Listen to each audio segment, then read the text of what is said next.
Good afternoon, good people. This is your host, Calvin Anderson, for the Check In With podcast, the end of season 2, and I had to end it on such a high note.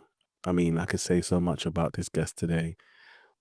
Today's guest, who has revolutionized the world of therapy and counseling, someone who's not just shaping the conversation, but redefining it. Mick Cooper is a trailblazer in psychology, a best-selling author, and a thought leader in pluralistic therapy. His work challenges the way we think about relationships, meaning, and personal growth, offering fresh practical insights that actually make a difference. If you're curious about what truly helps people change and how therapy can be more effective, flexible, and human, this is an episode you don't want to miss. Ladies and gentlemen, please give a warm welcome to Mick Cooper. Mick, how you doing? I'm all right. Well, I don't think I've ever had such a nice introduction in my life, Calvin. I was looking at you were talking about there. It was like, who's that? Maybe some else. That was lovely. Thank you. No, it is an honor. Thank you so much for being so open and being willing to come to the podcast. And when I saw your message, I was like, no, this can't be the same. Mick, this has to be someone completely different. So thank you so much for coming on. Mick, I just wanted to get through some, I guess, just general questions just for the listeners to know. What's been the most unexpected lesson you've learned in your career so far? Go. Oh no, that's an interesting place to start. The most unexpected lesson. God, there's probably so many unexpected lessons. I think what have I not expected? That's really thrown me, Calvin. I'm tempted to find out what other people say. I think one of the things, well, I don't know if it's an unexpected lesson, but one of the things is that when I started off, I mean, I trained as an existential psychotherapist. Yeah. And then I went into the person-centered world, and I was pretty anti-CBT. Yeah. In the sense that I thought that it was pretty superficial and it was a lot about techniques. And I think kind of recognizing both for myself how helpful that it could be, and also kind of opening. That's probably been in some ways a big journey for me. Is that was a big challenge to kind of really accept that, because I was really kind of against it, and kind of recognizing that it does have some value. I remember kind of like psychoeducation as well. I came from a very kind of person-centered position, and kind of not believing in kind of therapists imposing particular or suggesting particular beliefs, and I remember that I think the most useful thing a therapist ever said to me, which is about the least person thing you could ever say, Yeah. was he said to me, Mick, the thing you should do is you should imagine what a normal person would do and do that instead of what you're doing. And out of context, that's like, what the hell? But actually, that was so helpful. So I think that's been that's been a kind of unexpected learning, and just kind of recognizing the value of things that I probably would have written off when I started on this career, and being kind of like quietly quite proud of that. Yeah. Because I mean, like we did research on preferences, and some of the research on preferences, I was really surprised. We asked, some of our research was about asking clients what their preferences were in therapy. Yeah. And I was kind of assuming that most clients would want like space to talk, not be interrupted, kind of not particularly have structures. And actually, I was really surprised by how many clients wanted goals, structure, direction, advice, even things like, do you want to be interrupted or not? Actually, a lot of clients said they wanted to be interrupted. And I think that thing about kind of being open to what's unexpected is a really important thing, even though I couldn't think of anything to say. Yeah. Oh, Mick, no, thank you so much. It's so good to hear that, in terms of just your beginnings, your journey, and how you've managed to become someone who we all look to and we all are so inspired by. So yeah, I thank you. I mean, that's not as easy to say, Gavin. It's hard to. It's kind of funny to hear that in a way, because it's like, it's not my sense of myself. My sense of myself is just kind of like digging away and trying to do things and arguing with people, and having some idea. So it is nice to hear that. Yeah. Mick, you've worked in the field of psychology for a long time. If you could give your younger self one piece of advice, what would it be? I went through a really, I don't know if you've seen a blog, but I did a blog about almost failing my PhD. Yes. And So when I think about my younger self, that's what I go back to. And I think about myself in my late 20s, really struggling to find direction. I was thinking about going into media. I was thinking about going to psychology or maybe therapy. I was starting to think about. Yeah, and I was really struggling. I was really anxious. I didn't know where I was going to go and what I was going to do. And I guess the advice would be something about, I wouldn't say trust the process. I just read a blog saying don't trust the process. I can't say trust the process, but Yeah. something about it turns out okay. And I don't know whether it would have turned out okay. I mean, maybe it wouldn't have turned out okay, but I was really unhappy for in and out of a lot of unhappiness at that time. And I wish I could go back to my younger self and just reassure them, really, because I can go back. I can think about going back to that time and I think starting off, it was, in this field, it's just so, when you look back, you can think about the past seem obvious, but when you're starting off, it's really difficult to know which way you're going and, where to go. I think I was just very lucky. But you just said you wrote a post or a blog about not trusting the process. What made you write that blog and talk to us on not trusting the process? Not trusting the process, and then Yeah. to say I trust the process.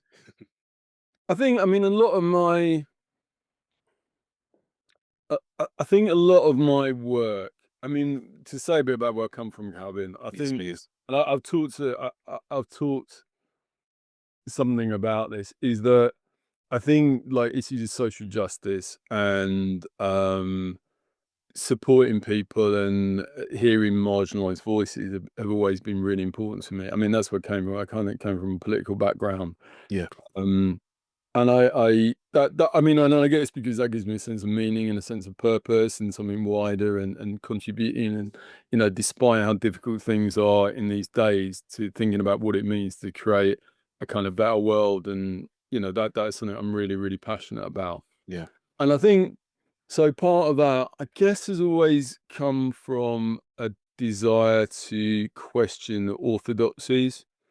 And like I started off training in the existential field, and I loved existential therapies, but I also felt sometimes it just became too much of a kind of dogma, and it became too much about this is the right way of doing things and the Yeah. wrong way. And that's and it became a bit like a religion, I guess, in a sense. Mm. And that's fine, I mean, it's great, people. I'm not religious myself, but I'm absolutely for people having religion and believing in the gods they believe in. But I think there's something about when people come to therapy, it's like if you're holding a particular view, I think you need to be able to be open to other views, and and otherwise there's a kind of danger of implicitly or kind of insidiously even kind of imposing that on the people that you work with. And so I love existential therapy, but I kind of had some wariness about that, I guess. And then I was still in the person-centered world, and obviously a lot of this is my process, but I think I've sometimes, and I've come in, I've had kind of a number of kind of ongoing kind of dialogues, spats sometimes with more kind of classical person-centered people. And I think for me, where it comes from is just where people say, like somebody recently posted something about just trust the process. And I think I just worry that, I know it's not intended as something which is a kind of power over position, but I just think it can be actually quite disempowering, that, because it's like, okay, we know the truth. We know this is a, kind of universalized truth that this is all you need to do. We kind of know it, and it's ironic. It's a kind of, as a person says anything, it's actually quite an injunction. It's like, you should do this, which of course runs against the principle of person-centered therapy. Yeah. And I worry about, like, a lot of my research has been about kids in school counselling, for instance. And I worry about some kid who goes to school counselling. We know now from my research that I was saying before, a kid goes to school counselling and he wants, or she wants, or they want some direction, some guidance, some structure. Yeah. And they meet a counsellor, they work with a counsellor who really firmly believes that, to trust the process, just to allow it for the young person to emerge into whatever they want. And that they're not going to kind of set homework, and they're not going to set goals because, they trust the young person, and maybe the young person doesn't know the language to say, look, I'd like some goals here, I'd like some structure here. Yeah. And so I kind of worry that it becomes a kind of fixed position which might serve the counsellor and the counsellor's own beliefs about how the world is. But actually, and we've seen that in our research, we did research about young people's experiences, really good person-centered counsellors, but even so, around 30% of the young people were saying they wanted more structure, they wanted more guidance. They didn't like the silences, they felt the silences awkward. These were good counsellors, but I think any one model is going to be limited. If you did CBT, I'm sure there'd be lots of kids also saying there's things that they didn't like. Yeah. But I think whether you're a CBT or person-centered or a psychodynamic, whatever practitioner, I do think ethically and practically it's important to be able to open to different understandings, different processes, to have that kind of unfinished openness towards what people might need and want. And I guess that's, the pluralistic approach that we kind of articulated is a lot about just trying not to get into kind of like fixed positions. Why do people get into fixed positions, Mick? Well, I think I know that I do. I mean, you could argue that I'm in a fixed position about pluralism. And there's always a danger that pluralism becomes another kind of like fixed, dogmatic, everybody should be pluralist. And we really try to be wary and critical about that. I don't know. I guess for me, if I think about when I get into fixed positions, it's because it's reassuring, it's safer, it confirms my view of the world. It means that I don't have to think so hard about things. I mean, it kind of feels, we identify. I mean, there's been a lot of research in social psychology, like social identity theory, which shows that once we identify with something, we want that thing to be good. You put people in groups, even if you just say, okay, you're in group A and you're in group B, people will like do nicer things for people who are also in group A, group B, even though they know it's a random, allocation. Because as soon as you feel part of a group, you kind of want to boost that group. So I think it kind of runs deep into our psychology, which is fine. But I think when that takes over, and I guess, I experienced that as a client myself over the years. I've heard a lot of people talk about that and on training courses. I think one of the kind of things that were certainly with pluralism was being on quite a kind of, a brilliant but also quite hardcore person-centered training course and being part of the team on that and just feeling like, although there was a lot of really skilled practitioners come out of it, it was quite restrictive in some ways. Seeing students who would see things in different ways be put down, criticized, sometimes shamed. And I think for me, there's something about that's bad. When it's in the name of growth and actualization, I don't know, it triggers something in me. When people say to me things like, I really want you to do this, and this is just good for, this is because it's good for you. Not owned, it's not transparent. So I think that's some of what I react to. I love how you spoke about that, Mick, in terms of emphasizing when there is shame and these things happen to people and people placing these objectives on other people that they should do or they feel that they should embark on when maybe that's not what their calling is or what they want to do. Yeah. And I think when it's something like, like going back to the thing about trust the process, it's like when it's kind of presented as this is the right thing for you. And it's not like this is my belief, this is what I think, what do you think? But it's just, this is what you should do. And it's good. And if you don't do that, I think, there's something about shame in there, It's like, if you're in a training course and the tutor says to you, look, just trust the process. How are you supposed to respond to that? Are you supposed to say, no, I'm not going to trust the process? It's like, it feels a bit, I don't know, like restrictive. It feels like you're kind of trapped in something, trapped in a kind of ideology. And I think, in the person-centered world, in the existential world, probably in the pluralistic world as well, there's, because these philosophies in so much are so much about being open and being flexible and being fluid. I think particularly there is a danger of forgetting that those are ultimately ways of seeing the world that could be otherwise. So pluralism. And this leads me into my next question for you, Mick, is we often hear about the importance of self-care and mental health. What's your personal go-to method for unwinding after a busy Running. Running? Not during the day, not after the day. Okay. Running. I run pretty much every day. And I started running about 20 years ago. No, 30, almost 30 years ago. Yeah, I started running. And I always have seen myself as a bit of a slob and I hated cross-country sport. Yeah. when I was at school. It was just the worst thing. I did like football, Yeah. but yeah, I just run, and I love. You know, well, I wouldn't say I love running, but I love having done the runs. I hate I hate running. I love it afterwards, and Yeah. you know, I've struggled a lot with anxiety in my life, and you know, therapy's been helpful sometimes with that. But I also know it's really physiological. I know that that kind of adrenaline, just like having this kind of big kick of serotonin every morning and Yeah. going off for a run just really calms my system down. Um, Mm. you know, and so yeah. So running, films, love films, What's your favorite film, Mick? films. Not filming, yeah, seeing good films. Yeah. Uh I'm not sure that's self-care, but I do like that. My kids tease me because I watch these really long, boring European films. And, just sit there. They come in for, like, 1 minute, and they go, "Dad, God, this is so boring." Yeah. Like, nothing has happened. There's one that I watched by this Hungarian I think it's Hungarian Bellatar, which Yeah. is, like, a 7-hour film. Okay. Like, the first 40 minutes, I think, is just of, like, these cows walking across a field. Yeah. I think it's slightly I'm not sure that's self-care at all, actually. I think it's masochism. Oh, I love that, Mick. Is that your favorite film or just one that? No, it's kind of both wonderful and awful at the same time. Um No, I've been watching a lot of no, I do love European cinema, like people like Tarkovsky Yeah. and Herzog. Herzog's one of my favorite, Werner Herzog.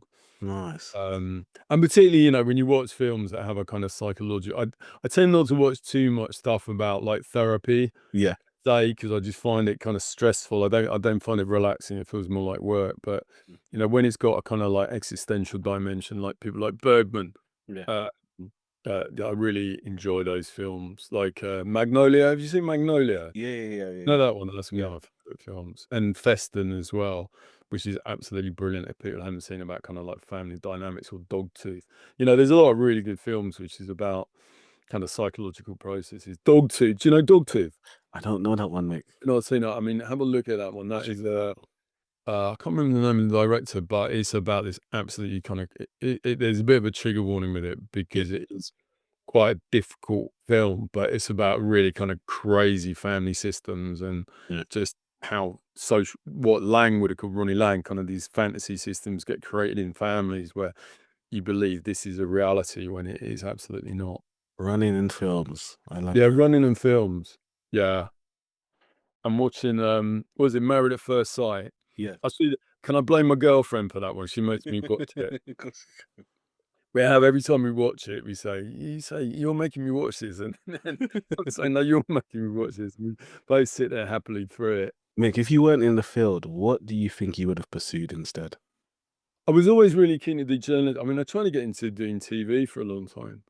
And in my 20s, I really wanted to go into TV and be a TV researcher. And I think partly because everybody else was, and it sounded quite glamorous. But I did like journalism. And I started off in my 20s, I was doing quite a lot of, but it was kind of like voluntary work for magazines like Marxism Today, I worked a bit on. And then I was very involved in a men's magazine, like around men's groups called Achilles Hill. And I always really liked writing. No, not I didn't like writing, but I was kind of involved and was involved in the process of writing. So I think probably something around media, I might have done.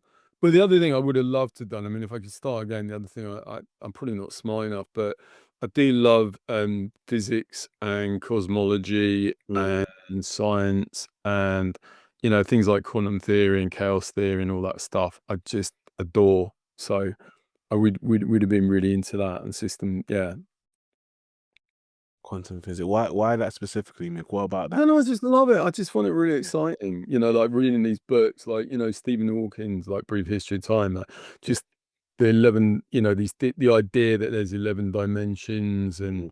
kind of quantum theory. I just find it quite transcendental. I mean, like I said, I'm not religious, but I Yeah. think for me there is something quite spiritual or awesome in some of these ideas within physics. I mean, that's when I did my A levels.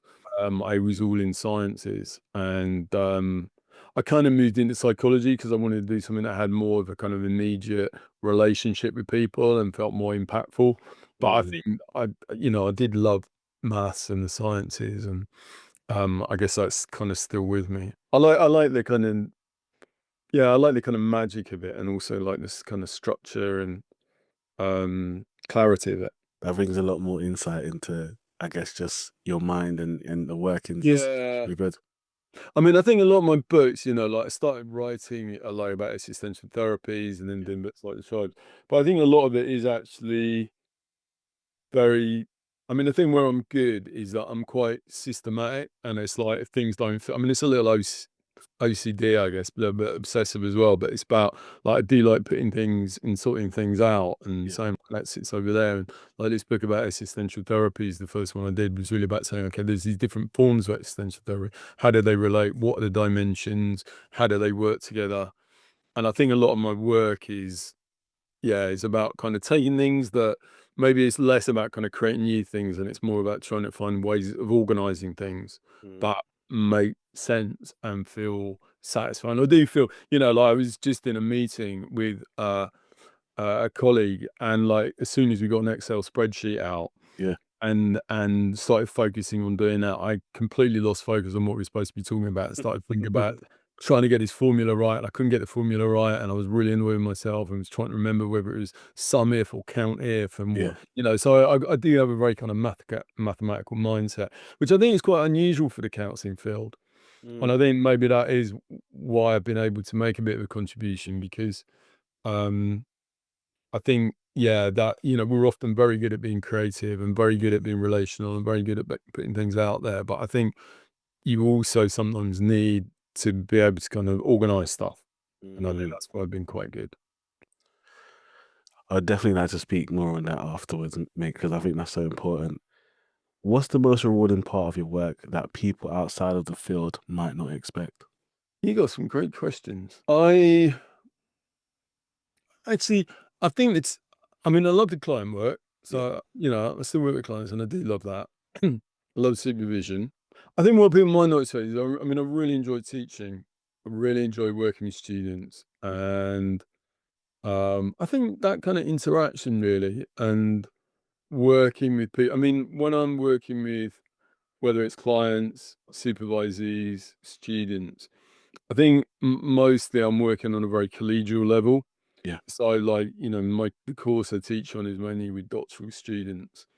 And I really enjoy that kind of ability to kind of throw ideas around, work with people as kind of fellow adults in developing ideas and having that kind of sense of contact and engagement and kind of exploring things. So yeah, so I mean, that's not particularly surprising, but I think that is what I really enjoy that. I look forward to that.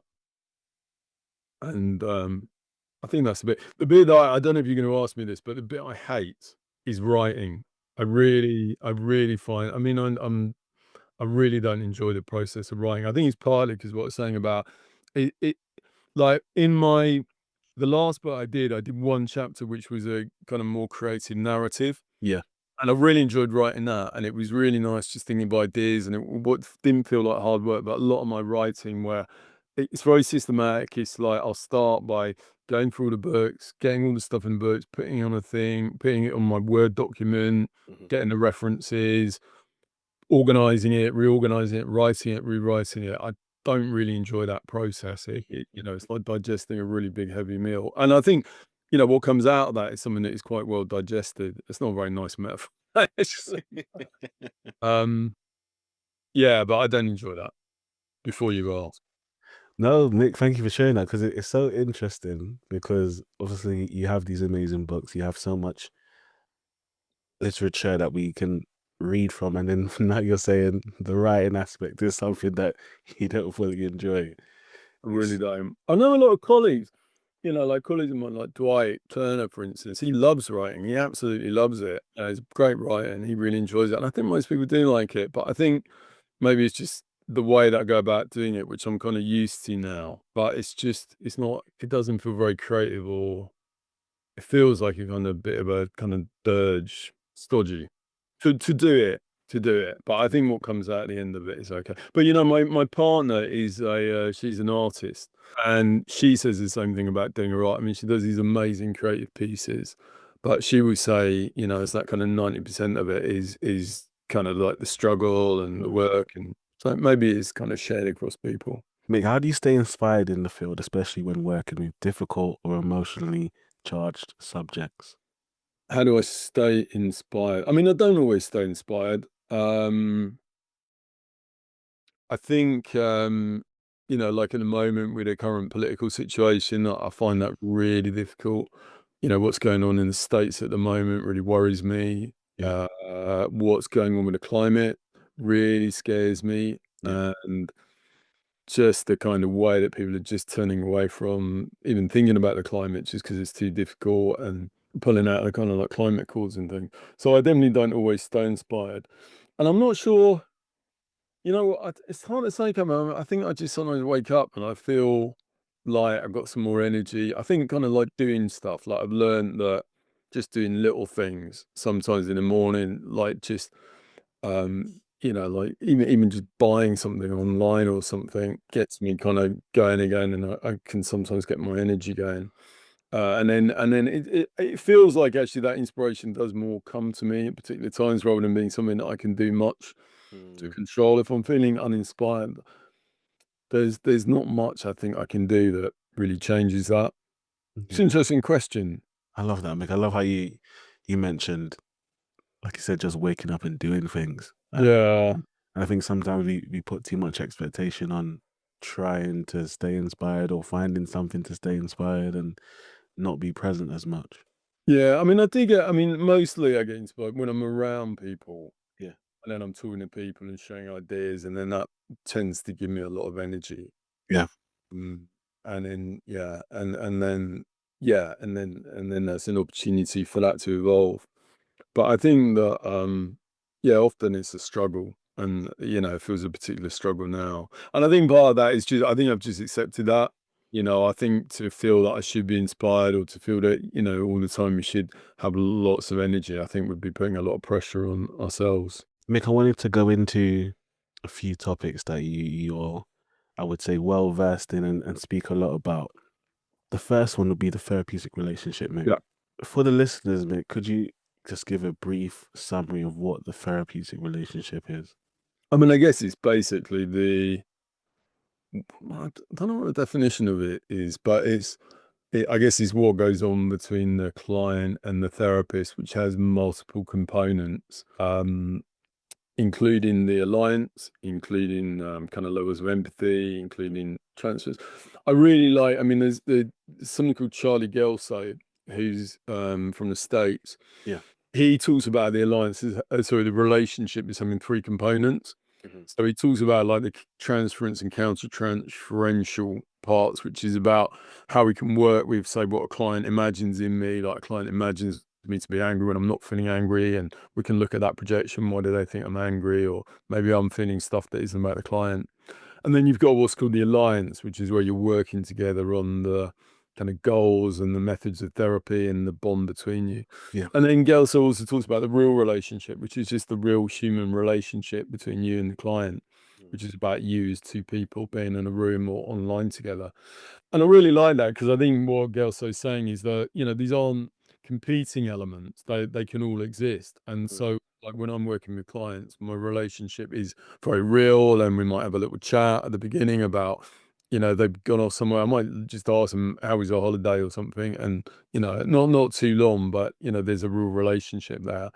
And then we might think about what we're going to do in the session. But also, if I feel like they're projecting stuff onto me, I might challenge that. If they're angry with me, we might explore that. So I think it's very multifaceted, the therapy relationship. It's Yeah. very multifaceted. And I think, it's a kind of complex gestalt. It's not that you can pull out all these different parts, but and separate them entirely, but it has a lot of different elements to it.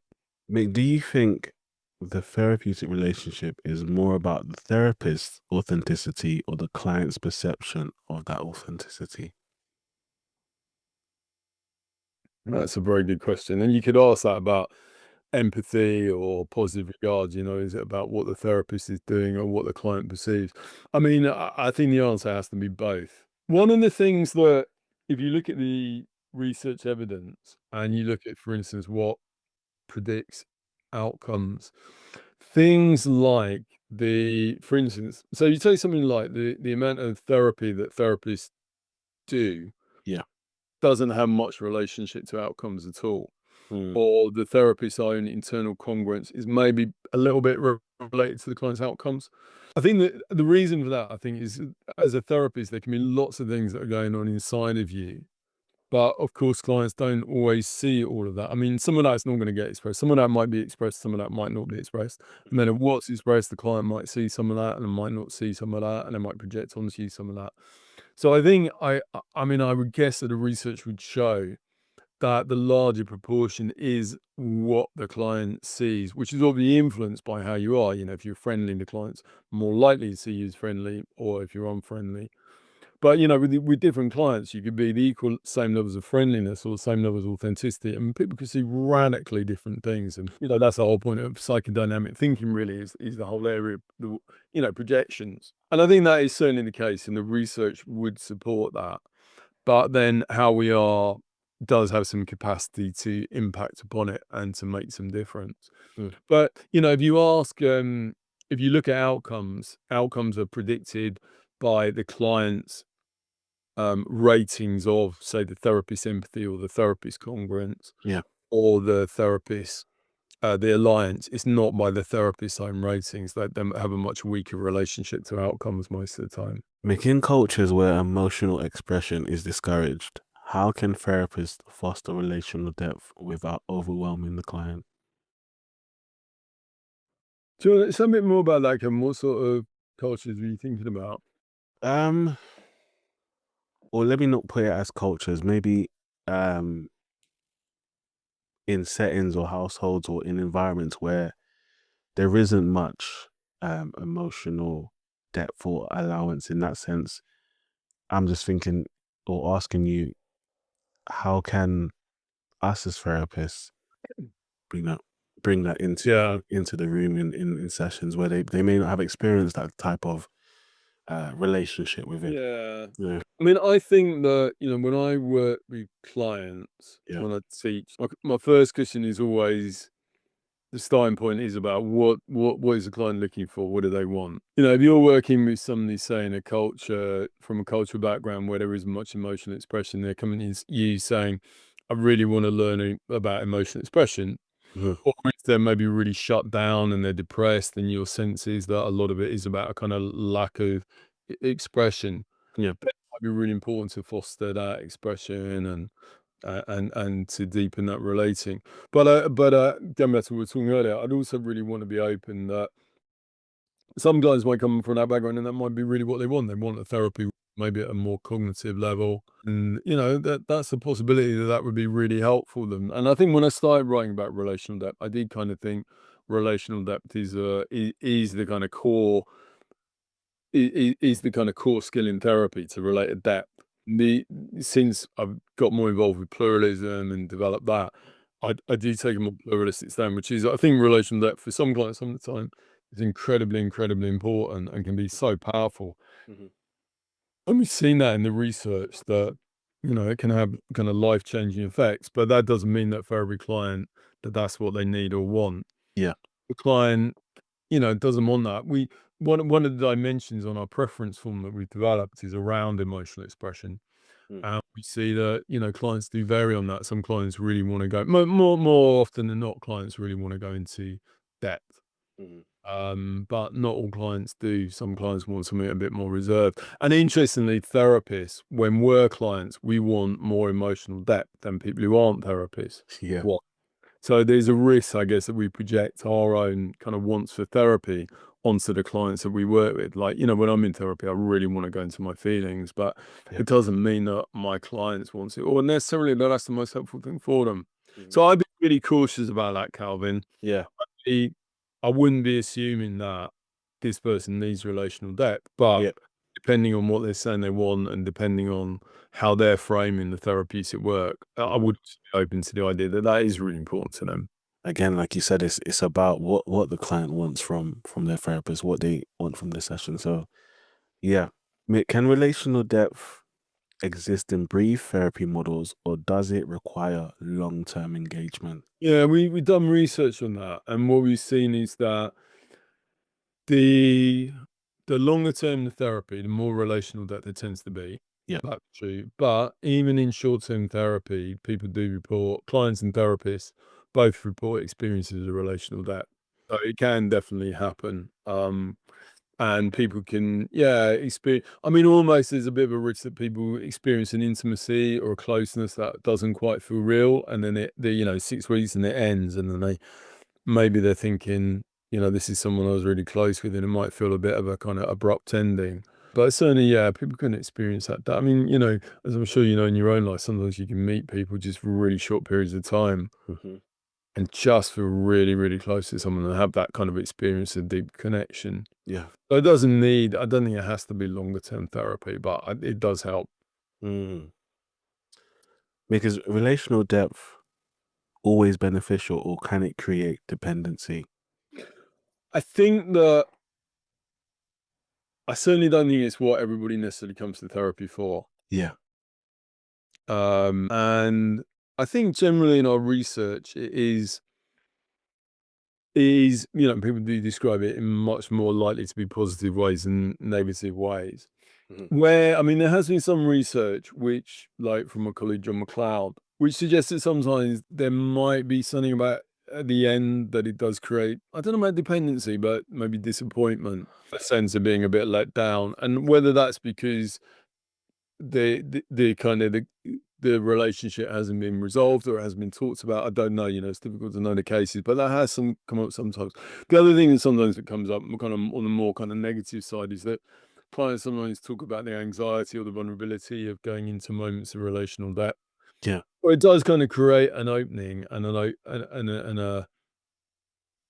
kind of expressing of things that are vulnerable, and that can be difficult for people. And I guess if that is then left, and particularly if it ends abruptly, I think we need to be really careful Yeah. to recognize what that might mean for somebody and not just kind of withdraw it. But I think if clients feel in control and feel that they control the endings and know that up front, I Yeah. think that's less likely to happen.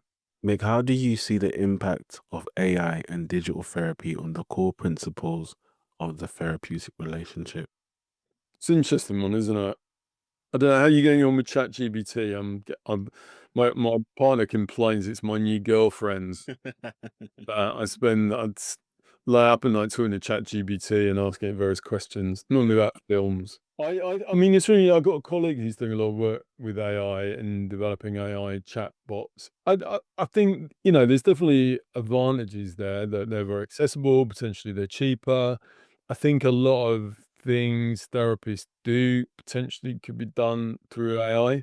Only we know from the research that things like, for instance, self-help exercises, reading, be really therapeutic for people. So there's every reason to think that a good AI could kind of make that process more efficient and more available to people. Yeah. But um, I mean, I think what's interesting is I did a blog about this recently about you know, can you have a relation with artificial intelligence? And I kind of came to the conclusion, I wasn't really sure where I'd go with it, but I think I'm to the conclusion that I don't think so, because You- you agree, yeah? Yeah, I agree with you. I agree with you. I just feel, sorry to even cut you, Mick. No, no, you go. There's nothing greater than the human connection, Yeah, the authenticity of that, to have someone of, you know, flesh, bone, and blood, and be in your presence. And you know, with AI, it it's something that can ultimately not be switched off. If you want it to continue for a long period of time, it can. But then, even so, where you're creating, I don't know, you're creating a new system of something that may not be able to maintain or be able to express in a way that you actually really want it to. You're just hearing things that just fill a void for the yeah, time being. I think But so. but no, go ahead, Mick. What were you gonna? No, I think I agree with you. I think there's something about kind of genuine connection, genuine care, Yeah, talking to, engaging with somebody who that has like human qualities that is different from AI. But I think the thing about that is that where it took me to, actually when I did the blog about it, was thinking that probably, or maybe, those of us who practice from a more relational stance, that actually in the future that kind of relational human quality is something that is going to be really unique and really needed. I mean, I think a lot of the CBT stuff yeah, great though it is, actually you could probably replace it with AI because it's often very technical and it's structured and it's kind of list kind of your sense of self-worth or positive things, list some negative thoughts and then list positive. I mean, AI would be fantastic for that. And, I think that'd be really helpful for people. But when you get to the kind of relational therapies and, which the therapies that are based around relational depth and connection, that AI can't do that. It can't by definition do that. And I think that means that therapists who practice that in that way and have, that's their focus, Mhm. have a really kind of special and important place for the future. So I ended up feeling quite optimistic about it, actually. Like, I don't think AI will replace relational therapists, but I think it can be a really helpful and hopefully widely accessible adjunct that can help people with their mental health and mental well-being. I would definitely agree with you on that, Mick. It being a tool to aid with sessions and aid with the client work and the development that's Yeah. happening in session. So I mean, it's not quite there yet. I think, yeah, it does need it needs more time, and safety is obviously going to be a big thing with AI. definitely. Yeah. But I think at some point it will be. We'll have to wait and see, right? Yeah. Mick, I wanted to talk to you about dialogue in therapy. Yeah. Can silence between a therapist and client be as powerful as dialogue in achieving a relational I've been right. I got to warn you, Kevin. I've been writing about that this morning. depth? Silence and therapy. So I'm on the ball here. You said that I've forgotten your question. What was it? Can silence in therapy be as powerful? So when people talk about moments of relational depth, often it is in moments of silence. It's very rarely actually where there's loads and loads of things being said. Sometimes it's just sitting there quietly in a room with a therapist, both kind of recognizing it. Sometimes kind of emotional expression, sobbing. So it definitely does need words, and I think sometimes words get in the way of that deep relational connection because it kind of takes it out of the emotion and takes it more into the head. But having said that, I mean, what I was looking at this morning and some wonderful work by a researcher called Heidi Levitt is about the different types of silences. And I think it would be, the fact that relational depth can happen in silence doesn't mean that all silences are moments of relational depth. We found, for instance, in our work with young people that a lot of them really didn't like the silences. They really felt awkward and uncomfortable. Yeah. I was taught when I trained, I was taught, you always hold the silence. Mm. But actually, I don't mean that's right. I think what Heidi Levitt has done is she's kind of categorized three types of silences: productive silences, obstructive silences, and neutral silences. Mm. And really shown, and the research supports this, that there are different types of silence. You can't just say silences are good or silences are bad. There's Yeah. different types, and some really help people emotionally connect. Sometimes silence is about a deep emotional connection, but sometimes silence is about somebody who's withdrawn. It's also interesting. I was also reading about stuff about extended silences. There was one case where somebody, I think it was psychoanalytic therapy, a young person was in therapy 4 times a week therapy and didn't say anything for 3 years. Wow. That would be an interesting case, wouldn't it? And It and would. kind of then the research was about how, how you work helpfully with that and how you kind of both try and hold it, but also kind of support the person and be present. Mm. That, I mean, I don't envy the therapist in that. So can you imagine? Nick, it's so interesting that you said you don't fully agree with as you were trained to like hold the space. Yeah. And that's obviously something that I was taught and many therapists that I do know, we've been taught that in our training. What ultimately then is are we meant to do in terms of the silence and stuff? Because I know for me, starting out, I was so eager to fill the space with words, Yeah, of course. but I'm learning more now to just sit with things and see how things naturally progress. Yeah. I Um, mean, I think that skill, a lot of the skills that we learn when we start off as therapists around things like non-directivity, holding the silences, are really, really important skills because it's about kind of unlearning the things we naturally do, like you say, Calvin, like talking and kind of just coming in or interrupting people. So it's really important to learn all those things. yeah. But I think it's also important to recognize that they're not all the be all and end all of how to be a therapist. And actually, it's more nuanced. I think the skill is, I mean, again, what Heidi Levitt writes about is the skill is being able to distinguish between when a client is in a productive silence and when they're in an unproductive silence. So the client is kind of emotionally processing, reflecting, developing insight. You don't want to be cutting across that.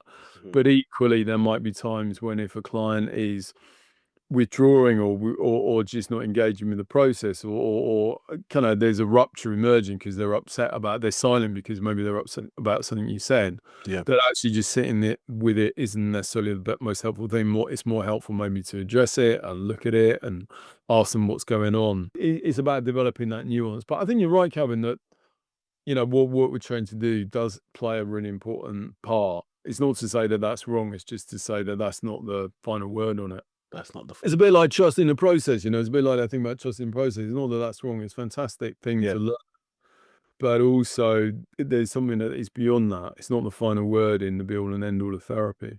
Mick, have you noticed any patterns in how different attachment styles influence a client's engagement in deep therapeutic dialogue?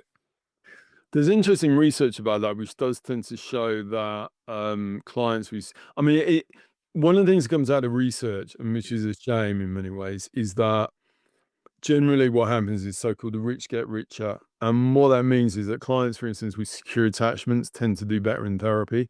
Mm, And the reason for that is, I guess, they can kind of form that attachment. They can work with a therapist. They can use the therapy in the way that somebody, particularly with the anxious ambivalent style, avoidant isn't quite so bad actually, in terms of raw outcomes. But yeah, if somebody's kind of quite anxiously attached, then that can be more difficult for therapy. I yeah. think in my own experience, I probably where clients have been avoidant, I Mhm.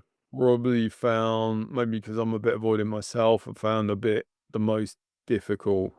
Yeah, maybe because of myself being a little bit avoidant means that I can quickly pull apart from someone. And actually, if I'm feeling if somebody's a bit avoidant and I can feel that as rejecting, then I can be a bit avoidant, and then that's not a great dynamic. Whereas I think if somebody's a bit more anxiously attached, that doesn't kind of push me or push as many buttons with me. I think generally.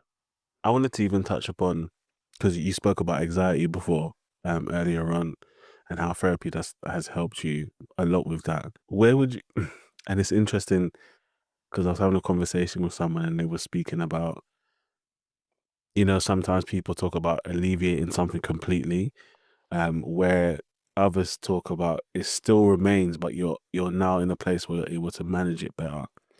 Speak to me on I just anxiety, Mick, and just how for anyone that's listening that maybe facing anxiety or is coming to the knowledge of, okay, this is why I'm reacting in that way. What would you suggest or advise in terms of, Well, yeah. yeah, I think on the first part of that, Calvin, I'm certainly in the camp of having more awareness of it and Mm, being able to manage it a bit better, yeah. rather than, this is stuff that I've cured. And, I still get really, really anxious. I still struggle with it sometimes. I still sometimes get overwhelmed, probably less than when I was younger. But yeah, I would say far from kind of cured. And I think that, I guess, in my experience, the reality is a lot of therapy. Sometimes people see therapy as a kind of, that you do get to this end point that, Yeah. and you kind of go up this escalator and you finally get to the end and you finally got it all sorted. And certainly that's not my experience as somebody who's kind of getting towards the end of their career. And, if I'm honest, seeing people who I know at that similar level, it's not like you look at these people who've been in therapy for years or write these books or done the training and think, wow, my God, they're so sorted. So I think that, yeah, I think it's a kind of ongoing process. I don't think that's partly because kind of like anxiety and sadness and Mm, fear are all inherent parts of life. So I don't think we ever can. yeah. I know Windy Dryden from CBT perspective would say with anxiety, you're never going to cure it. And if Mm, you can end up just kind of making it worse. I mm, think for me, and what I would say in terms of working on anxiety, I do, and going back to what I was saying before about like learning from the CBT, I do think that basic principle of exposure is a really, really helpful one. And that means that the best way of dealing with anxiety generally is to find ways of facing it mm, and to move into the things that you're worried about. I know when I get really anxious, it's nearly always because I'm avoiding the stuff that I'm scared about and I'm putting it off and I'm not doing it. yeah. And then it just kind of builds up, and just getting into the habit of doing the things, something's scaring me, Mm, doing it and kind of facing into it. And then just remembering that it's not the worst thing in the world. mm, is really helpful. And, you know, it's well evidenced principles. Yeah. Not being avoidant. Yeah. Being avoidant. That's definitely the kind of, for me, that's been the key to kind of trying to be better at managing those. But it's a bit like, you know, we can think about therapy is like going to the doctor where you get a pill and you get cured from something, or it's more like going to the gym. You know, you don't get to the end of it. You know, you have to keep on doing it. And there's something about kind of mental fitness, emotional fitness. Yeah. That means you need to keep on practicing these things. And there's probably some muscles you're never going to be building that well. Thank you for that, Mick. Thanks so much for sharing that. And listeners, you know, as Mick said, not being avoidant and Try not to be. try not to be. Try not. I mean, you know, a lot of it is about kind of not beating yourself up, because sometimes you are avoidant, and then, Yeah. you know, if you do avoid stuff, it's not like I mustn't be avoidant. But I Yeah. think try to face into stuff where you can, and getting support for that. And, you know, people are anxious about stuff, trying to get support to help you face into it rather than kind of going in the other direction is generally the most helpful. Thank you for that, Mick. That was so powerful to hear. In your experience, Mick, are there any specific words or phrases that consistently enhance relational depth in therapy?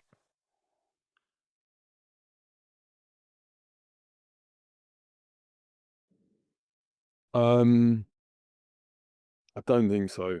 I don't think so, because it's so unique to the individual client. And I think if you were to have a word that, or a phrase that was a kind of something you said to your client, it wouldn't be. I don't think that would help you into kind of that depth of connection, because it would be more like a technique, and I'm not sure you can kind of technique your way into relational depth. I think also, you know, relational depth is a lot about the client. You can't really. I think you can open yourself up to relational depth Yeah. as a therapist, but I don't think you can make it happen. I think probably as a therapist, you know, coming from a place of I'm doing my best here. I think also maybe something around, yeah, it's probably more about what you say to yourself rather than what you say to the client.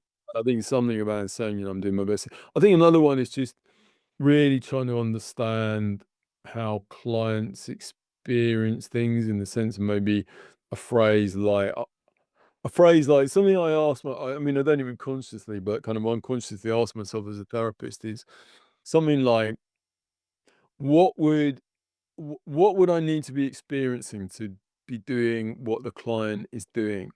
Mm. And what I mean by that is like kind of putting myself putting myself in the shoes of clients, like rather than coming at it from a kind of diagnostic perspective or thinking about what a client's doing wrong. It's like, why would I what would need to happen to me to be in that place where I was doing what the client was doing?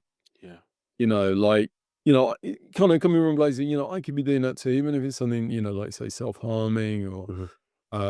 kind of using a lot of alcohol, where at one level it really didn't make sense. But what would I need to be experiencing that I would be doing that too? And I think if I can ask that question, and if I can get to that point in myself, and it might be based on my life experiences and it might not be, but I think that can help me get to that point of connection with a client Mm. where yeah, where maybe there's more opportunities for relational depth, because I'm inside of them, and I'm looking at them from the inside rather than from the outside. And yeah, so I think it'd be something like that. Mick, for someone just starting in the counseling field, what's one piece of advice you'd give to them? I would say I think people often try and rush and try and, you know, get lots of skills very quickly. Mhm. And I would say kind of, I guess it's with any skill, you know, like take the time to learn the basics. There's no rush. You know, you don't have to learn loads and loads of different things. There's some brilliant techniques out there, things like EMDR and the CBT techniques, and, Mm. you know, things around relational that. But just that basic skill, you know, take the time to really learn how to listen to someone, Yeah. how to enter into their world, how to get to a point where you can just be with somebody in their world, understanding what that world is like. Yeah. And then once you got that basis, there's all the time in the world to develop new skills and new understandings. But until you can really kind of be with someone and sit with someone and learn with someone, think that I think there'd be less depth and less kind of robustness in those skills. Yeah. So that'd be one thing. Um, I think there's also something else, you know, for people coming into the field about thinking about maybe where their real passion lies in the sense of where they'd like to go, working in particular groups like with young people in schools or working around addictions or, maybe eating disorders. I think, careers in the counselling field aren't necessarily easy. And I think if you've got a kind of area of speciality, and something that you're passionate about, I think that really helps. And I think the other thing I'd say is about leadership. And I Mm. think would be something around think about leadership. And maybe, if you starting off, maybe it's a bit early, but we have, I mean, in the counseling field, I think we have people who are amazing at empathizing, understanding, and listening.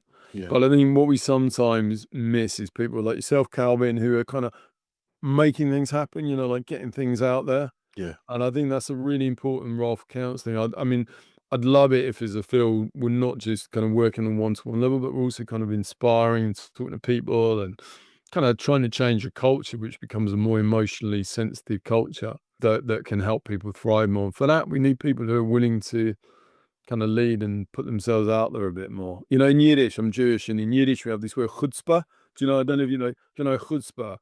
Tell me, Like, teach me. chutzpah is like, I can never pronounce it, but it's like having it's like a word for kind of courage or just being willing to go a little bit further than maybe where you're confident in. Yeah. And I was saying that one of the things is about just learning the basics, but I think also there is a value in, sometimes you can be so in touch with your vulnerabilities and your anxieties, your uncertainties, and that sense of imposter syndrome that we all have, like I still have it, that sense of imposter syndrome. And sometimes you can be so consumed by that you just get a bit paralyzed by it. Mhm. And actually chutzpah it's about doing things despite. It's not about not having imposter syndrome. It's about having imposter syndrome and sometimes feeling you're not good enough and sometimes feeling that everybody else knows more than you. Yeah. But despite all of that, being able to kind of say, right, I'm going to try and make this happen, or I'm going to take a leadership role, and people don't like it. I can kind of, in a way, it's a bit like exposure, really. If people don't like it, I've seen a lot of really bright, brilliant people in the counselling field who maybe haven't kind of realised their potential Mm. because I wouldn't say it's because it's not they've been too authentic, but I think they've been so aware of their own limits and their own kind of vulnerabilities. And that's great to be aware of your vulnerabilities and what you can't do. And that's really important in terms of practice, but also having the courage to kind of move beyond that, I think is really important. I And d- also, sorry, Cameron, no, go ahead. and also I think, to recognize that part of that is also about recognizing the vulnerabilities of others. Like, because we can get so consumed with our own vulnerabilities and that sense of, I don't know things and everybody else knows what's going on. We forget that everybody else is thinking that as well. Yeah. And I think when you realize that actually we live in a world of people where most people kind of like feel vulnerable, feel imposter syndrome, feel like they don't really know what's going on, then I think that can help us recognize the value that it can have in us taking some kind of leadership role. Not in a kind of controlling way, not in a dictatorial way, but in a kind of coordinating way, even if you don't get it perfectly right, and kind of putting ourselves out there. Mate, I definitely agree with you on that. And it also speaks to, or one thing I always hear or heard about the field is it can be very isolating. Everyone can be in their own kind of corners Yeah. and separate and doing their thing. But when we collaborate and we learn and we encourage and we uplift this, it's so amazing. Even us having our discussion today, I'm Yeah. inspired. I'm uplifted. I'm encouraged to just keep learning more and being better. Well, that's nice to hear coming, but I mean, you reached out, and I think it is something about that reaching out, Mm. and when having that, having a husband's going to like reach out to people and trust that often that is okay, and that that it's not, that we can afford to do that, I think is really important because it can be very isolating. Yeah. Right. It's something else, like if I was going to talk to people or myself at the beginning of my career, it's to say that private practice, working on your own can, be really isolating. Particularly if you're in your 20s or 30s, Yeah. I think it's often a difficult path to tread. That's kind of going to be your life career, and reaching out becomes really important. I love that. No, thank you. Thank you for. I was just so shocked to see your response. I was like, no, this can't be. He's pranking me. This can't be the right person. So I appreciate you for coming in and then agreeing to come on. Mick, do you see any new trends or shifts in the field that excite you? I mean, I guess the stuff that I'm most passionate about at the moment is kind of following on from what we were just talking about, is to do with more social change. Yeah. We've set up an organization called Therapy and Social Change, Mhm. and we're trying to work with people, mainly in the therapy field, to look at things like emotional health and well-being in schools and kind of promote more emotionally nurturing schools. Mhm. Working with groups like Compassion in Politics to think about how the political field could be more compassionate. Yeah. Working with groups like Climate Change Alliance and kind of well-being kind of groups who are looking at kind of economic well-being, Yeah. Wellbeing Economic Alliance. And I think for me, that's really where my passion is. You know, it's kind of been there all my life, but I think it's become more manifest now. And Mhm. this idea that we can work together and contribute towards a more thriving, emotionally healthy society. Yeah. So that, and, you know, and I think there's quite a lot of energy in that. There's quite a lot of people in our field who believe in that and Mhm. want to see that happen as well, and recognize that when we're working on one-to-one level, there's, you know, we can do amazing things. But if we're working in a society which fosters competitiveness and makes people feel threatened and anxious and isolated, then, you know, we're kind of battling against the tide all the time. So that really makes me feel. I mean, obviously, as we were talking about, AI is going to be a big question mark, and Yeah. you know, I don't think we can stop AI, but we can think about what our relationship to that is going to be, and how we can maybe, like I was saying, about kind of find this particularly unique place for relational therapists in that. I think there's some new therapies coming down. Like, I mean, I know a lot of people are very interested in EMDR at the moment, eye movement desensitization and reprocessing, Yeah. and I think that's, you know, really exciting. And there's some good evidence that it's helpful, and hopefully there'll be other new therapies. There's other kind of new wave therapies like acceptance commitment therapy, compassion focused therapy, Yeah. emotion focused therapy coming out of the person centered field has been doing some really, really good work. Mm. So I think that there are these kind of emerging therapies, which maybe, you know, when you look at the evidence, they're not dramatically better. You Yeah. know, when you compare, for instance, EMDR against CBT, maybe it does slightly better in some ways, maybe not. But, you know, I think if we keep on developing and refining and advancing these therapies, then we can find, you know, kind of move towards more effective ways of helping people Mm. over time. And, you know, certainly from a pluralistic standpoint, we really try and embrace these developments. There's always that danger of getting a bit defensive about it and going, like, I do this, and going back to what we were talking about earlier, you know, this is the only way. And actually, there's so much people can learn. Outdoor therapy is another one. Yeah. Equine therapy, dog, you know, canine therapy, dogs. Um, Lots of exciting things. Before we get into the fun and light questions, Mick, I have one more question to ask you. What's a common misconception you think people have about therapy or the therapy session? Do you mean kind of lay people, kind of people outside of the therapy world? Yeah. Yeah, I mean, I think, well, my kids would say that is they when they want to parody therapy, they just say, how do you feel? And then, how do you feel about that? But how do you really feel? So I think that's one thing, that it's kind of lots of questions and kind of asking about everything, which is sometimes. I mean, I guess people often think it's kind of analysis Yeah. and kind of quite intellectual and kind of dream analysis. But I think people more and more are understanding something of what therapy is. And I think with, you know, some of the TV stuff and some of the film stuff about therapy, like Sopranos, Yeah. don't you seen that? I mean, it's Yeah, I love awful in that. it. Great show, but terrible therapists, I guess. But then you got other things like Orna Brown, it's couples therapy, Yeah. which, I mean, she's brilliant and she gives such a good representation, I think, of what therapy is. And, Yeah. you know, people read books like Love's Executioner and by Yalom. And I think people are less misconceived. I think a few years ago, people would thought, you know, you lie down on a couch and somebody tells you what your dreams be. I think people realize, and you know, a lot of people have therapy. I mean, I don't know what the stats are on what percentage of the population have had therapy, but I'm sure it's, it's getting higher and higher. Or they know people have been in therapy, and I do think it's getting less stigmatized. Therapy, politicians would talk about it, and people in the public eye will talk about it. And yeah, hopefully people will understand more and more about it. What do you think, Kevin? Let me put that one back to you. What do you think is the most common misconception? Well, the common one for me is whenever you mention your therapist, that some people automatically think you can read minds. Yeah, Like you can just that's a read, good one. you can read minds, you can read body language, you can just automatically just know things. And Yeah, yeah, it's interesting. When you're having a conversation, they just say, "Don't therapize me." yeah. Um, And what do you say when people say that to you? I just say, I'm just having a conversation. I'm just having a conversation with you. I'm not doing anything. I'm just here Yeah, being present. But sometimes I try not to say that I am, but I know exactly when I say it what happens.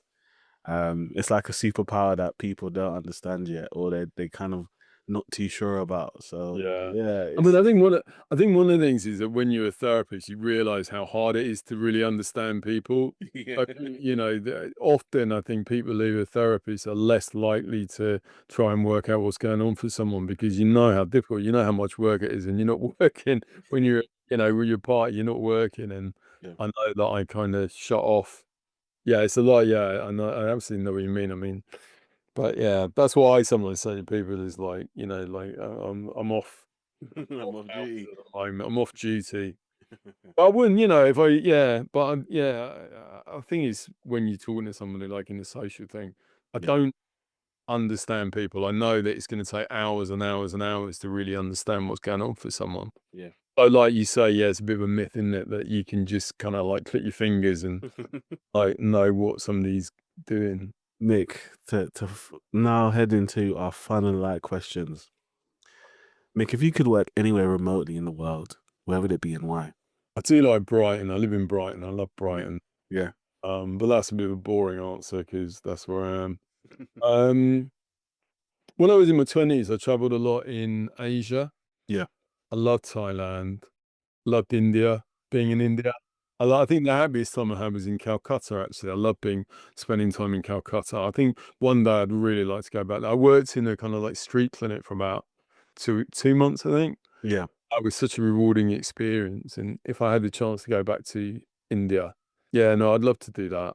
I think Asia, I really like Asia. I really like in places in the world. I haven't been to South America or Africa so much, but Asia, Europe, Germany, but I think probably somewhere in Asia, Thailand, someone up by the Mekong River or something. That was Nice. so beautiful. That sounds beautiful, mate. Is you've been there? Nah, I haven't been, so you've given me a reason to go to now. Indonesia, Bali was amazing. Yeah, I want to go to Bali. One of my friends was asking me this yesterday, so it's so interesting that you're saying that now. Mick, if you could invite any three people to dinner, dead or alive, who would it be and why? And they probably wouldn't get on, but Karl Marx. I mean, I think that I mean, I go back to his writings a bit, and he was an amazing writer, kind of decades ahead of his time. Obviously, a lot of the way his ideas were used were, just horrendous, and um, God knows what he would have made of that. But I think he was such an amazingly insightful person. Freud, obviously, a bit of a boring answer as a therapist, but he would be interesting to meet, wouldn't he? Yeah, I'm not sure how likable actually be. I'm not sure if him or Martin was particularly likable. They're all men actually, aren't they? I was going to say the other one would be Martin Buber, yeah, the philosopher who um is probably been the most important kind of inspiration for me around dialogue and okay, yeah, relationship. But again, you read his dialogues with Rogers, and he doesn't come across particularly nice. I think they'd all be mansplaining, wouldn't they? They'd be. I think it'd be a bit of a nightmare to have a dinner party with the three of them. I'm sure there's a lot more. Simone de Beauvoir would probably be a lot more interesting as a philosopher, and Frantz Fanon, and kind of talking to different people as well. Yeah, who would you choose? And I put these back to you. I choose to have a dinner party with. That'd be a terrible deal. I mean, Marx, Freud, and Buber would be an awful dinner party. I think I'll be on my own with that one. I don't think my girlfriend even turn up. That's a very good question. I didn't expect you to ask. I'm putting all these questions back to you. It will take me 1 second to think. I would say I have to go with Freud first. I Yep. have to, just from a therapeutic standpoint. Gestalt as well. Fritz Perls. And Mick, this is tough. Your question. This is You tough. can't blame me. I know. Your question, Calvin. James Baldwin. That's a good choice. That's a very good choice. It's better than my choice. James Baldwin would be amazing. So those would be the three I would choose. Mick, if you had a movie made about you, what famous actor would you choose? Why? You know these ones coming back a year, don't you? Of course, of course. If I had, I don't. Are you what generation are you? Are you millennial? Yeah, I'm millennial. Millennial. Do you know Shaking Stevens? I used to get told I look like Shaking Stevens, but that's before your time. That is very Gen X. You can look that one up. Okay. I like God, yeah. I'm gonna go with Shaking Stevens. Shaking Stevens. Okay. Just because there'll be Gen X people listening to that. What about you? Who would play me? For now, just because I've watched one of his movies, I'll say Jonathan Majors. Who's that? Jonathan Majors, yeah, he was in one of the boxing films, Creed. So yeah, he's similar to that. Like, yeah. I think you're choosing which questions to ask me now based on the fact you know I'm going to ask you. Okay. Next one would be, if you were stranded on a desert island and can only bring one or bring three psychology books, Oh my God. which would they be? So the first one would be a really boring choice, and I think I got it here. Mm-hmm. Is I don't know if you can see that. It's back to front. Yeah, I can see that. So the Bergen and Garfield's Handbook of Psychotherapy and Behavior Change is the Bible of psychotherapy research, Okay. and it's like about 1,000 pages. Really not the most exciting book, but Yeah. it's absolutely packed full of the latest research, and they update it every few years. And edited by some of the work we call Michael Barkan. Yeah. Who is just absolutely brilliant researcher and colleagues, and so that for all the research evidence. There's a guy called, I can't remember the name of the book, but there's a guy called Klaus Grawe, Grawe. Yeah. Who's not that well known in the UK. Mhm. And sadly died, I think maybe 15 years or so ago, but was a really brilliant thinker who developed a lot of kind of ideas or kind of system of thinking about therapy based around some of the work that I've done around kind of directionality and intentionality and goals and kind of mapping out the person. It's quite an integrative approach, and draws on research, but is a really kind of rich and complex and sadly not that well known system, Klaus Grawe. And then I think for I'll tell you what I would really love to take would be the collected works of Buber, because I've read most of it, but it's so poetic and so beautiful. I'd love to read it again, as well as all the stuff of his that I haven't read yet.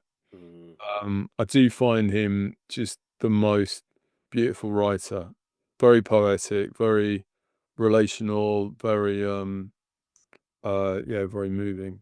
And you, Calvin? Okay, I'm ready for this one. You're gonna go Freud. You ready for this one? You've been thinking about I've already the gift of therapy. Oh yeah. I would also go for the Body Keeps Score. That's a good choice. That's it. And last one would be Emotional Intelligence, Daniel Goleman. Oh, that's a very good one. Yeah. Very good. Actually, I might nick some of yours. Please, you go ahead. You go ahead. You wouldn't want to nick mine. You really want a handbook of psychotherapy and behavior change. No, do you know what's interesting is I was on one of your CPDs, the one where you spoke on social justice and the parents approach. So I remember when you spoke about Buber, and just in terms of his dialogue and stuff and how that inspired you. So I would definitely take that one. I think I looked at it after the CPD just to see like exactly what it was and what you were speaking about, and I was so impressed. And dialogue. So again, that's something that is a main feature in what we do. So yeah, I It loved it. is. I mean, Booby's book, I Am Now, which is his best known work, Yeah, is, I mean, it's not easy going, but it's so rich. And, I think when you read books like that, you just have to give them a bit of time and recognize you're not always going to understand it. Like, I don't understand a lot of it, yeah. but you can just sit with it and digest it and, yeah, and just kind of be in its presence. Mick, if you could instantly learn any new skill or hobby, what would it be? I would quite like, well, there's statistical stuff I'd love to learn. Yeah, Love to. I mean, I'm all right at statistics, but I'm pretty basic, and I would love to learn some of the more kind of advanced statistical techniques because I love stats. yeah. Um, and I would love to be able to cook properly, and I can do a little bit, but I'm really not very good. Yeah. And I'd love to be able to do wine tasting properly as well. Mm, Like we got this little app called Vivino yeah, where my partner and I, and you can rate all the wines, but every time we just try a wine, we just go, that's nice. yeah. Tastes sweet, tastes like grapes. And we really tried to do the thing about kind of blackcurrant and strawberry and this on the nose and that on the palate, but we're Yeah. just making it up. So I'd love to be able to distinguish that properly. And I would love to do film studies as well. I'd love to really understand about films. I just love the way, you learn about something and it really opens it up Yeah, and something that you know a little bits about, and then you learn about it. My kids say actually that I mean they knew I was going through a midlife crisis when I started talking about clouds. I got really into the different types of clouds, but yeah, I loved the way that I kind of got a book about clouds, and then you things that you just take for granted. You go, oh, that's a cumulus, that's the cumulonimbus, and you kind of yeah. see the differences. So yeah, Mhm. fonts as well. I'd love to learn design Okay. fonts. For me, I would love to be able to learn every musical instrument on the. Would you? Yeah, I love music. I love piano mostly, but I'd love to just be able to just pick up something and just go. That would be great. Next question for you, Nick. I know you probably have an evening plan, so I won't keep you too long. What's a question that you haven't been asked before that you are waiting for someone to Oh ask my you? God. Where'd you get it from, Calvin? What? So, what question have you not been asked that in your Ever. mind but you're waiting for someone to ask you? You start on that one. Um, I think, hmm, like, what would I say to my future self? Is that the question? Yeah, for me, I would that would be like, what would I say to And what would you say to your future self? my future self? I'd probably just say, like, look back at your journey and remember all the good things you did for people. Mhm. I think that's what That's I a would really say. nice answer. Yeah, that's what I would say. What about That's you, what you Mick? say to your future self. Yeah, what would you say? It's such an interesting question. I'm not sure I can give a very good answer for it, but I think, and actually, that's when I was on. It's interesting you asked that, actually because the thing that converted me with ChatGPT Yeah, is when I said to it, tell me something about Mick Cooper that Mick Cooper doesn't know about himself. yeah, And I thought there's no way it's going to come up with anything very intelligent. But actually, it came up with a really, I mean, I think it says it to everybody, but it says something about kind of like Mick Cooper doesn't know that he's made a difference to the lives of people. And I think the next person who tried the question got exactly the same answer. But I do think at the time, wow, that's yeah, really useful. But that's avoiding your question. You know what I'd like, the question when I do existential training about existential therapy, yeah, then I start out with a question about what is most essential to you and your identity. And I think that it's nice to try and articulate. If somebody was to say to me, what is really most essential to you? yeah, Because I mean, there's something quite nice about trying to articulate, and it changes and day to day and over time.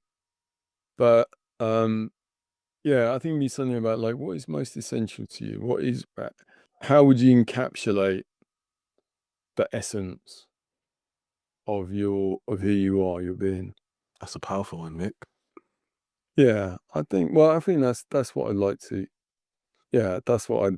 Yeah, I wouldn't ask you to answer that because I know that's I was wondering next time. next time.